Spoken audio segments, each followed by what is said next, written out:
Chapter 8. A Surprise Phone Call. It was 7 o'clock when Tom arrived in Taksim Square. He got out of the taxi and walked towards his hotel. He felt nervous. Was someone watching him?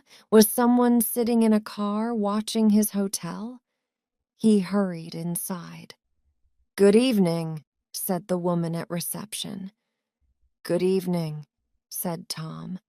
He took his room key and went upstairs. He locked his door, took off his shoes, and lay down on the bed. He felt tired, but nervous and excited at the same time. For a long time, he lay on the bed, listening to the noises in the street outside and thinking about one person, Angela. The phone rang. It rang loudly, and Tom jumped nervously. Kamal, he thought, and picked up the receiver. "Yes? This is reception, Mr. Smith. I have a call for you." "Thank you," said Tom. "Hello? Is that Tom Smith?" It was a woman's voice. "Yes. Who is that?" Tom asked. His heart was beating fast. "You don't know me, Mr. Smith, but I'm a friend of Angela's. I have something to tell you. Can we meet somewhere?" "Who are you?" "My name's Julie. As I said, I'm a friend of Angela's. Listen, I don't want to talk on the phone. Can we meet somewhere?" Yes, sure," said Tom, thinking quickly. "Do you know the American bar at the Park Hotel?" "I know it. I'll be there in 20 minutes.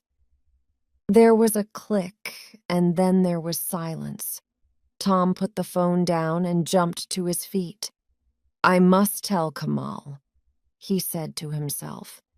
He picked up the phone. "Reception, can I have Istanbul 368245? Tom waited impatiently. "Sorry, sir, there's no answer," said the woman at reception.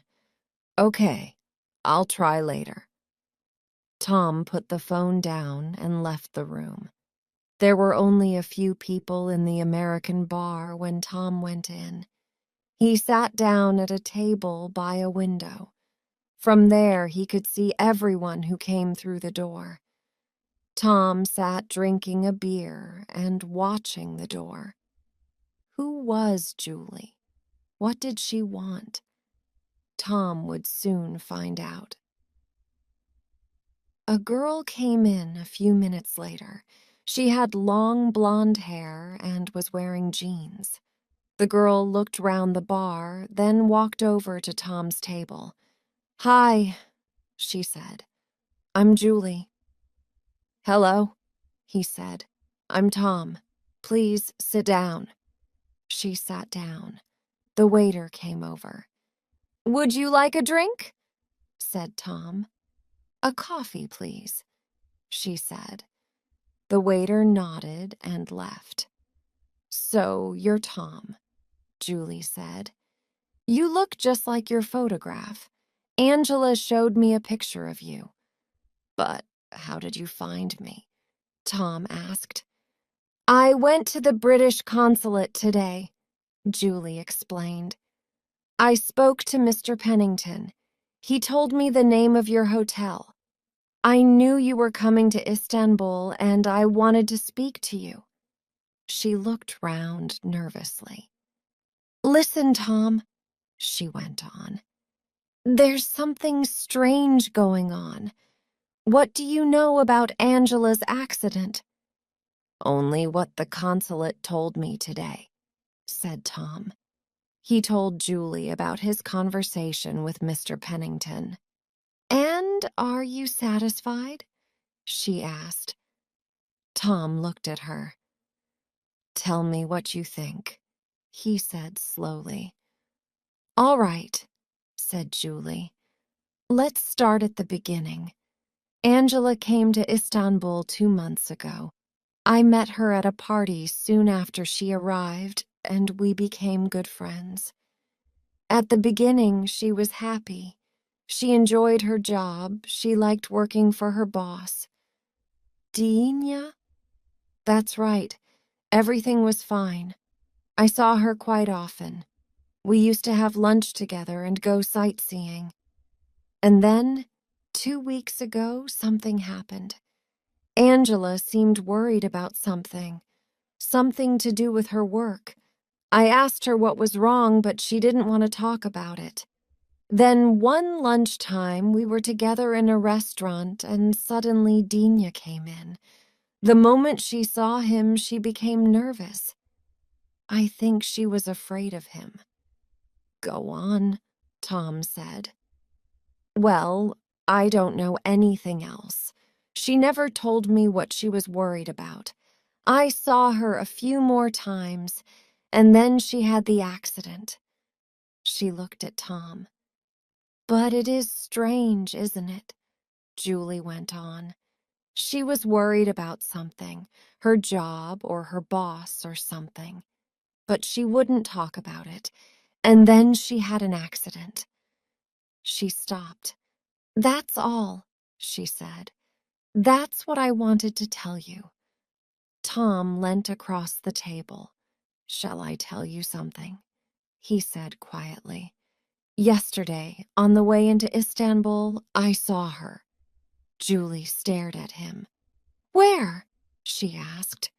I was in the airport bus coming into the city. We were in Millet Street near Aksaray.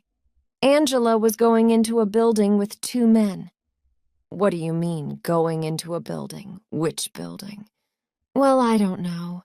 There are a lot of offices in the building. I went there today. There was a dentist and a doctor. Doctor, said Julie. That's interesting. What do you mean? Angela had a virus 2 weeks ago. A bad attack. She was getting pills from a doctor. That explains it. She needed more pills or treatment. She was going to a doctor. Tom thought for a moment. So that's where she was going, he said. To the doctor's. Maybe I can go and ask the doctor a few questions. Julie looked worried. Be careful, Tom, she said. What do you mean? Just be careful, she repeated. Something strange is happening. It could be dangerous for you if you ask too many questions. Okay, said Tom. But I'm sure Angela is in this city somewhere. She's in trouble. The police and the consulate say she's dead, so they won't help. But I think she's alive. She's in Istanbul somewhere, and I'm not leaving until I find her. Chapter 9. Goodbye, Mr. Dinya. Later that evening, Tom phoned Kamal. He told him about his meeting with Julie. Kamal listened while Tom explained what had happened. Okay, he said when Tom had finished. Listen, I think I understand what's happening. Angela was working for Dinya, right? Yes. And then she was worried about something at work, right? Yes. Okay, and then she had her accident, but it wasn't an accident. Tom, you know what I think. I think Angela is alive. She's here somewhere in Istanbul. Dinya is holding her prisoner. What? Think about it, Tom. Angela was worried about something at work. We think it was something to do with Dinya and his export business, and now she has disappeared. But she isn't dead. There was no car accident. Dinya is holding her prisoner. I'm sure of it.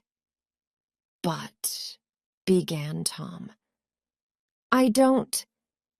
Listen, Tom, continued Kamal. What about the man in the Topkapi Palace today? The man who followed us? You know what I think, Tom. I think Dinya and his friends have been watching you since you arrived in Istanbul. They know where you are staying, they know you went to the consulate, and that's how they followed us to the palace today. They know everything about you, Tom." "God," said Tom quietly. "My God, Kamal, I think you're right. You must be right. But what are we going to do now?" "I'll tell you," said Kamal. "They know where you are staying, and they know you're looking for Angela. That's why they're watching you. They want to find out what you do next." "Well, I'll tell you what you're going to do next. You're going to leave Istanbul. Now listen." Next morning, Tom checked out of his hotel. "Thank you," he said to the receptionist, "and goodbye." "Leaving Istanbul?" "Yes, I'm going home. Goodbye, sir. Have a good journey." Tom took a taxi to Dienya's office. The driver stopped outside. "Wait here, please," said Tom. "I'll be back in a few minutes."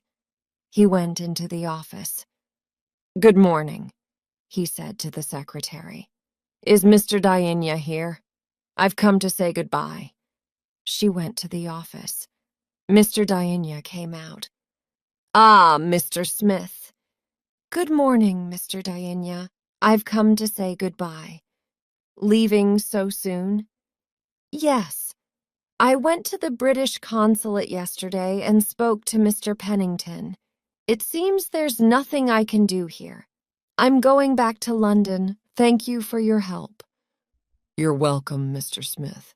Once again, I'm very sorry about your fiancé.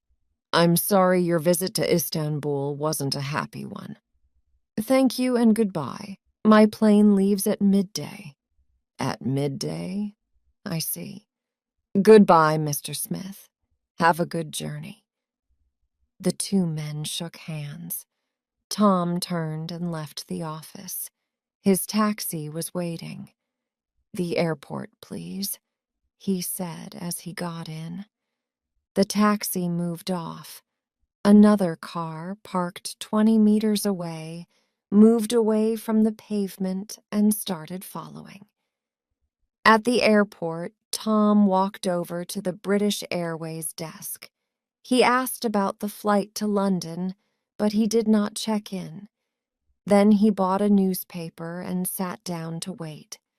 He looked round the busy airport. Somewhere among all these people, he thought, someone is watching me. He opened his newspaper and started reading.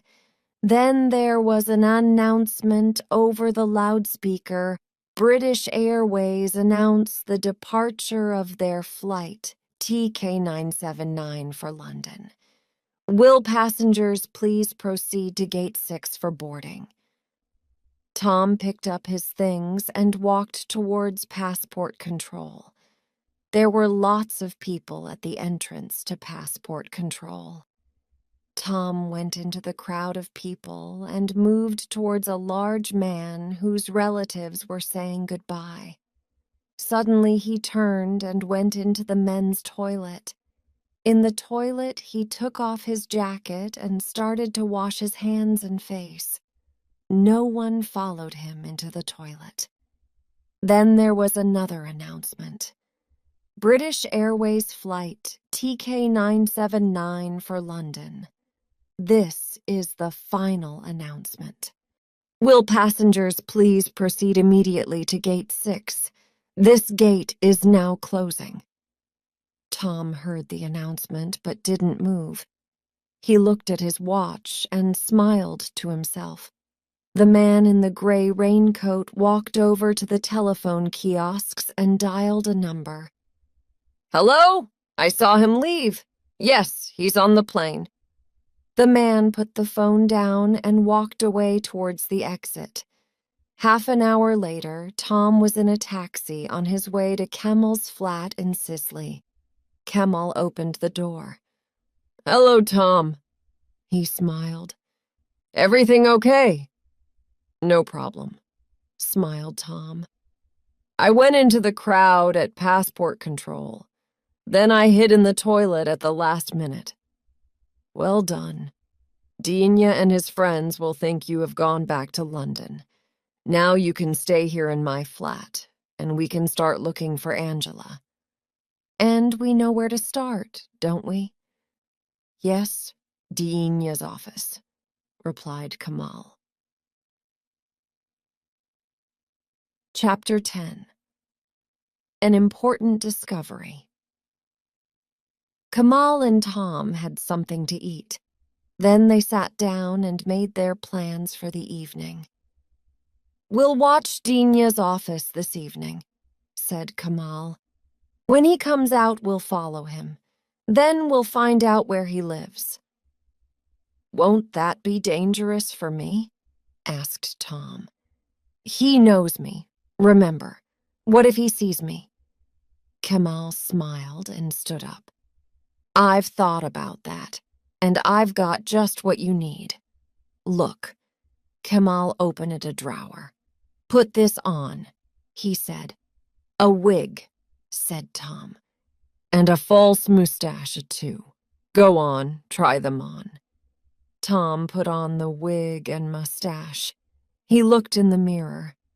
"No one will recognize me now," he laughed. "Not even my own mother." "Good," said Kamal. "And if you also wear dark glasses, you will be completely disguised."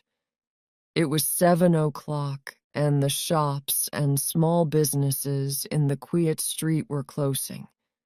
Tom and Kamal sat in the car, waiting patiently.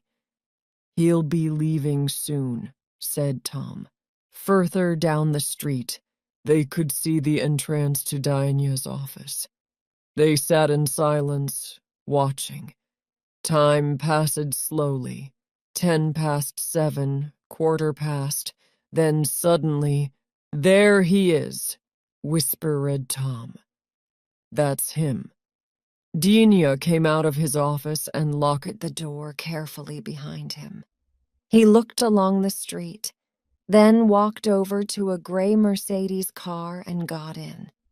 The Mercedes moved away from the pavement and drove along the street. It turned right onto the main road. "Let's go," said Kamal, and drove down the street. They turned right, following the Mercedes. The main road was busy, and they drove along in the traffic. "There it is," said Kamal. "About 50 meters away, in front of that taxi." "Careful," said Tom. "Don't drive too close. Stay behind the taxi." They drove along the main road, watching the Mercedes. "He's turning left." "Okay." Tom and Kamal followed. They were now driving along the wide street beside the sea. For 20 minutes, they drove towards the suburbs of the city. Now they were outside the city center and the traffic was moving faster. The Mercedes turned off the main road. "Slow down," said Tom. "You're too near." They slowed down until the Mercedes had turned the corner, then drove faster. When they turned the corner, the road was empty. "Damn," said Kamal and drove faster. They crossed another side street and looked quickly right and left. "Left," said Tom. "There he is." They turned and drove along a quiet street of private villas. This was the most dangerous part because there was not much traffic. If Dina looked round now, he would see that someone was following him.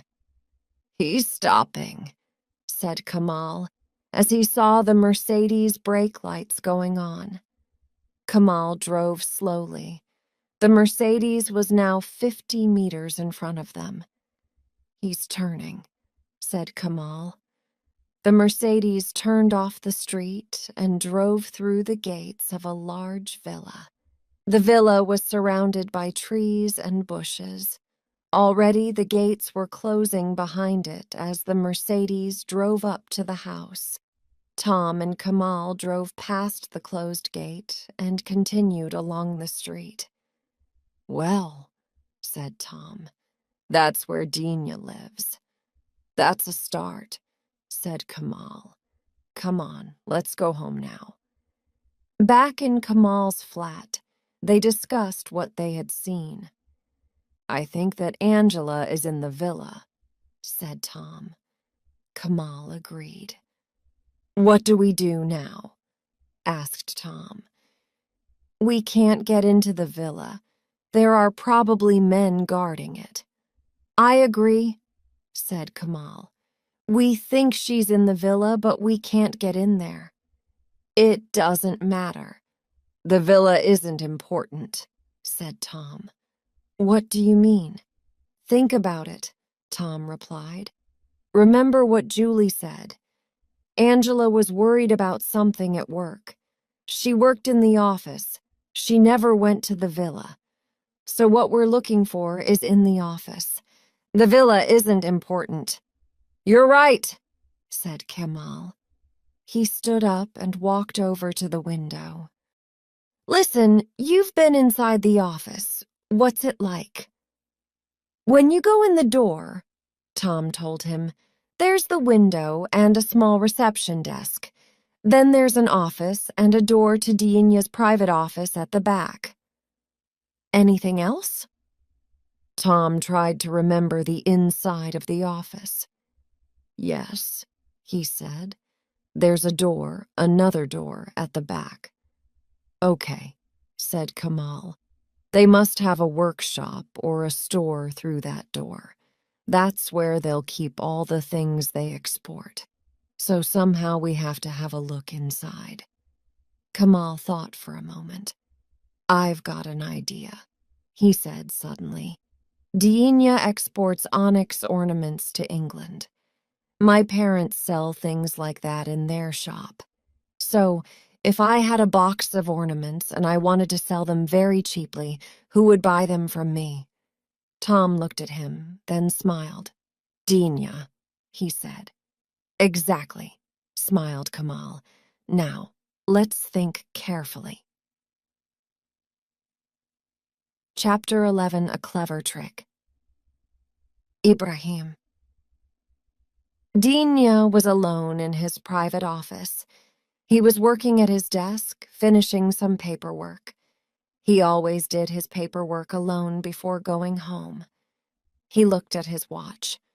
Another 10 minutes, then he would be finished. There was a knock at the door. Dina looked up from his papers. He didn't move. There was another knock, louder this time. He put the papers in his desk and locked it. Then he got up and went out into the office. He could see a man outside, standing in the doorway. "We're closed," he said through the glass door. "Come back tomorrow." "I'm sorry," said the man. "It's urgent, please." Dina was annoyed. He unlocked the door and opened it. "We're closed, can't you see?" "I'm very sorry to bother you," said Kamal. "But I was hoping to find someone here. I have a problem. You see, I need some money quickly. I must have it tomorrow morning early. It's for, well, it doesn't matter why I need the money. That's my problem. But I have some onyx ornaments to sell, and I heard you would be interested." He held out a beautiful onyx ashtray. "Would you be interested in buying 50 of these?" Dina took the ashtray and looked at it carefully. Kamal could see he was interested. "Very good quality," said Kamal. 50, did you say?" "That's right. They're in the car outside." "How much do you want?" Dina asked. 15,000 lira for 50, said Kamal. "That's too much," said Dina. "I'll give you 5,000. Please, I need the money urgently, said Kamal. Then you will accept 5,000, said Dinya. Kamal looked disappointed. All right, he said. You can have them for 6,000 lira. They're in a big box in the car. Could you help me carry them? They're very heavy. Dinya went with him to the car. Together they carried the box into the office. This is really very kind of you, said Kamal. They are heavy. They carried the box to the back of the office. Kamal looked quickly at the door. Have you got a store somewhere? He asked. I'm sure you don't want the box in your office. Dinya thought for a moment. He looked at the large box in his small office and said, "One moment." He took a key from his pocket and unlocked the door. They picked up the box and carried it through into the workshop. It was a long, wide room with windows on one side. There were a lot of articles in the room. Onyx tables, lamps, ornaments, brass and leather articles. On a workbench, there were rows of tools and cutting equipment. This is fine, said Dinya. Put it down here. They put down the box. Dinya took out his wallet. 6,000 lira, he said. At that moment, the telephone in his office rang. Dinya looked annoyed. Excuse me one moment, he said to Kamal. He went back to his private office. Kamal looked at his watch and smiled as Dinya disappeared through the door. Quickly, he looked round the workshop. There was a door at the other end. He looked out of the windows. Outside, there was a small courtyard, and at one end of the courtyard, a wall, 2 meters high. On the workbench at the end of the workshop, there were several onyx table lamps. Kamal looked quickly at them. They had been cut in half with a cutting instrument. The inside had been removed. Kamal looked closely. Suddenly, Kamal heard Dinya say goodbye. He turned quickly away from the workbench. Sorry to keep you waiting, Dinya said as he came back in. Not at all, said Kamal. I can see you're a very busy man. Dinya counted out 6,000 lira.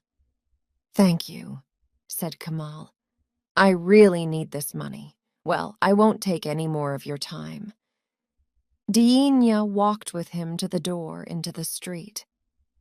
Thanks again, said Kamal. Good night. Good night, said Dinya, and closed the door. Kamal went back to his car and drove home. Tom was waiting for him. Did it work? He asked as Kamal came into the apartment. Perfectly, smiled Kamal. My brother phoned just at the right moment when we were in the workshop. Dinya believed my story too, and he gave me a very low price for the onyx. What did you see in the workshop? Kamal looked serious. Well, not very much, I'm afraid.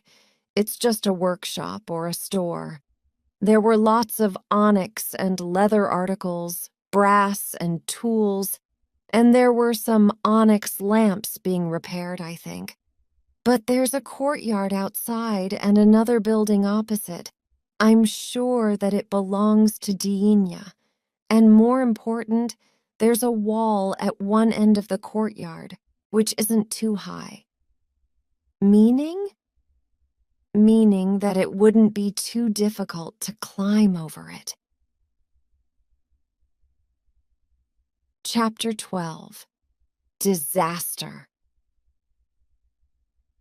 The next morning after breakfast, Tom and Kamal sat looking at a street map of Istanbul. Look here, Kamal said. He pointed to a small street. Dinya's shop is in this street. Now, Look at the street behind his shop. We'll have to find a way into the courtyard from that side." "Do you know that part of the city?" asked Tom. "Not very well. As far as I remember, there are only offices, warehouses, and workshops there. At night it will be quiet, but we'll have to be very careful." "Okay, we'll do it tonight," said Tom. They left Kamal's flat in Sisley at 10 o'clock and drove across the city to Dinya's shop. They parked the car 2 blocks from the workshop. There were not many streetlights there, and it was dark. "Come on," said Kamal. "We must walk from here." They walked along the dark streets. They were both wearing dark clothes. They came to the street which ran behind Dinya's workshop and courtyard. "You see?" said Kamal quietly. "Only offices, warehouses, and workshops. Nobody lives in this street. The courtyard must be up this alleyway, behind these buildings." They looked up and down the dark street. No cars, no one in sight. "Let's go," whispered Kamal. They walked quickly up the alleyway. Tom's heart was beating fast, his mouth dry with fear. They stood behind one of the warehouses, beside the courtyard wall. Somewhere in the distance, a dog barked. "Help me up," whispered Kamal. "Quietly." Tom stood with his back against the wall. He held his hands together. Kamal put his foot in Tom's hands and reached up. "Okay," Kamal whispered. Kamal looked carefully over the wall. The courtyard was empty. Kamal pulled himself up and sat on top of the wall. "Give me your hand," whispered Kamal down to Tom. "I'll pull you up." Tom reached up. Kamal took his hand and pulled. Tom put his other hand on the top of the wall and climbed onto the wall beside Kamal. Kamal dropped silently to the ground in the courtyard. Suddenly there was a noise. It came from inside the workshop. Kamal pointed to the side. They hurried silently over to the wall and waited. Another noise. A door opened and closed inside the workshop. A light came on in the workshop and shone out across the courtyard. Tom and Kamal stood frozen against the wall. They expected a door to open and men to run out into the courtyard. But nothing happened. They heard people talking and moving about inside. Kamal put his mouth close to Tom's ear. "This is our only chance," he whispered. "We have to try to see what they're doing in there." They moved very slowly towards the window. It was so quiet that Tom could hear his heart beating.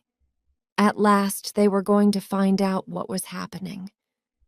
There were some men in the workshop. One of them was working with an onyx table lamp. The lamp had been cut in half. He put a small plastic bag inside the lamp. Then he fixed the 2 halves of the lamp together again. Tom looked at all the onyx and brass ornaments, the cutting tools, the pile of plastic bags on the table. Suddenly, he understood what was happening. Ornaments for export to England, and inside the ornaments, opium. "So that's it," he whispered to Kamal. "They're smuggling drugs in the ornaments." Tom stepped back from the window. Perhaps he was excited by what he had seen. Perhaps he forgot where he was. But suddenly, he put his foot on a stone and slipped. He put out his hand and knocked against a piece of wood. The piece of wood fell to the ground with a loud crash. A light came on, a door opened, and men rushed out. "Run!" shouted Kamal. "Stop!" shouted a man. "Catch them!" Seconds later, Tom and Kamal were at the wall. They jumped, but Tom was too slow. One of the men caught his legs and pulled him to the ground. Kamal turned to help Tom. Then it was too late. The other men jumped up and pulled him back into the courtyard. A few seconds later, it was all over. Tom and Kamal were prisoners. Chapter 13. Journey into Danger. "This way! Hurry up!" said one of the men, pushing Tom and Kamal towards the door of the workshop. "Get inside," said the man. Tom and Kamal stepped inside and stopped, shocked. Dinya was standing in the workshop. He had a gun in his hand. For a few seconds, he stared at them silently. "Well, well," he said slowly. "Our friend, the Englishman, very clever. Oh, yes, very clever. And you." His face was red with anger as he looked at Kamal. He stepped forward and hit Kamal in the face. Tom moved forward. "Don't move or I'll kill you now," said Dinya. The gun was pointing at Tom. "Get over there." Tom and Kamal stood beside the workbench. Dinya looked at them both for a long moment. "So," he said finally, "you have seen all this." He pointed to the plastic bags and the onyx ornaments. "Very clever of you. We should have killed the English girl before. Then this would never have happened." "Where is she?" asked Tom. "Where is Angela?" "Oh, don't worry about her. She's okay. Let's say she is a guest at my villa. You'll be able to speak to her very soon. I'm sure you'll have a lot to talk about before you all die." He laughed, a cold, cruel laugh. "Okay, let's go," said Dinya to his men. "We're taking these two with us." The men pushed Tom and Kamal out of the workshop and through the shop to the door. The Mercedes stood in the street. "Get inside," said Dinya. Tom looked up and down the street, but there was no one there to help them. "Don't try anything foolish, Englishman. You can't escape. Get in."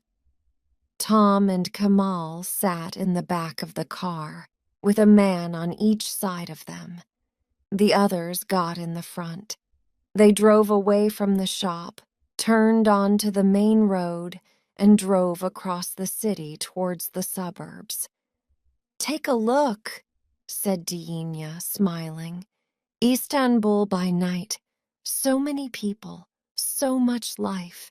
Take your last look at it, you foolish young men. It's the last time you'll see it." "What?" began Tom. "Has Angela got to do with this?" "We needed her at the beginning," replied Dinya. "She was very useful. She helped us to arrange the export of the things to England. She didn't know anything about our other business. But one day she left something in the office and came back for it in the evening. Most unfortunate for her. She saw what we were doing. After that, I could not let her go." "Where is she?" asked Tom urgently. "Ah, I'm not a cruel man," replied Dinya. "I did not kill her. I have kept her in my villa." "That's because you didn't know what to do," said Tom. "Exactly. But we have no choice now. You know too much about us." "What about the drugs when they arrive in Europe?" asked Tom. "That's easy," replied Dinya. "We have friends in England. The goods are delivered to dealers in England, and our friends buy them. Your fiancé helped us a lot. I shall soon be rich. Very rich." The Mercedes turned off the main road and drove along the small street towards Dina's villa. The car drove in through the gates of the villa, up to the house. It stopped near the front door. It was a big villa with 3 floors. There were steps leading up to the front door. "Out," said Dina. They got out of the car. There was one small light above the front door of the villa. The rest of the house was in complete darkness. Tom looked around. He was looking for a way to escape. Dina saw him. "If you try to escape, I'll shoot you," he said. "Now, get inside." They started walking up the steps to the front door. "Stop!" shouted a voice. Suddenly, a blinding light came on.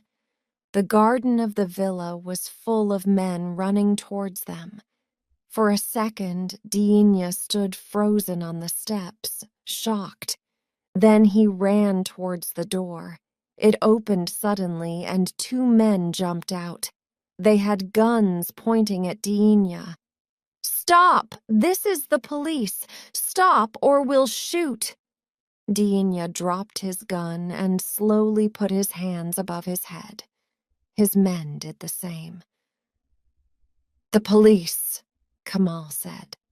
"We're safe." At that moment, the door of the villa opened and a girl ran out. "Tom!" she shouted. "Tom!" Tom turned round quickly. "Angela!" For a long time they stood, unable to speak, holding each other. "Oh, Tom," said Angela. "You're here at last." He looked into her eyes. "Angela, my love," he whispered. "Are you all right?" "Oh, yes, I'm all right. I'm fine. The police came here to the villa about an hour ago.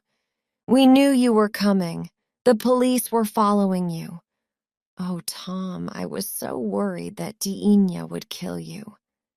She put her arms round him again. "Oh," said Tom suddenly. "Angela, my love, I want you to meet a very good friend of mine." He turned and smiled at Kamal. "Angela, this is Kamal." "Hello, Kamal. Nice to meet you," said Angela. "Hello," he said. "I've never met you before, but I feel I know you very well." They laughed.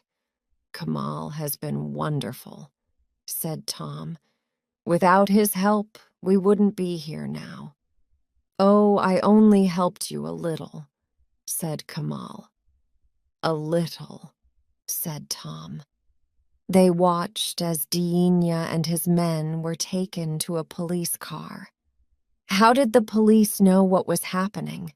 asked Tom. At that moment, a car drove up to the villa. A man got out of the car and walked towards them. He smiled. "Hello, Mr. Smith," he said. "We meet again." "Mr. Pennington," smiled Tom. Chapter 14. Time for a Holiday. Later that night, Tom, Kamal, and Angela were relaxing. They were sitting in Mr. Pennington's flat in the consulate building. David Pennington was telling them what had happened. "Julie came to see me here at the consulate," he explained. "She told me about her conversation with Tom. Then I was convinced that Tom's story was true. I contacted the Turkish police again. After that, I tried to contact you, Tom, but you had left your hotel. We thought you'd gone back to England." "No," smiled Tom. He looked at Angela. "I had some urgent business here in Istanbul." They all laughed. "How did they treat you in the villa?" asked Tom. "They treated me very well," replied Angela.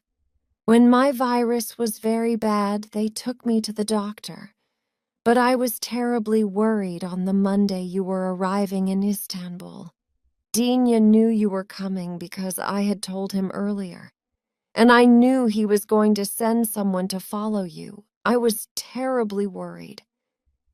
"They made a big mistake when they took you to the doctor," said Tom.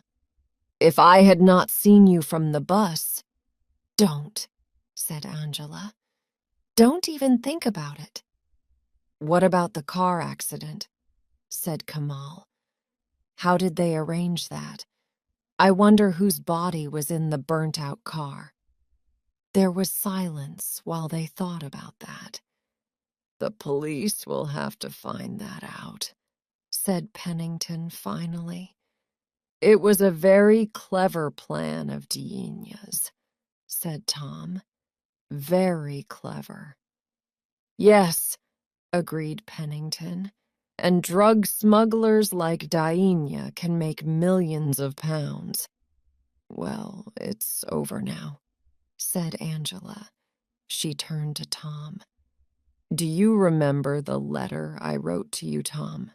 I said that life here in Istanbul is very interesting. I was right, wasn't I?" They all laughed. "Yes," said Tom. "A little bit too interesting for me. After all this, do you know what I want?" "What?" "I want a really dull, uninteresting holiday in Istanbul.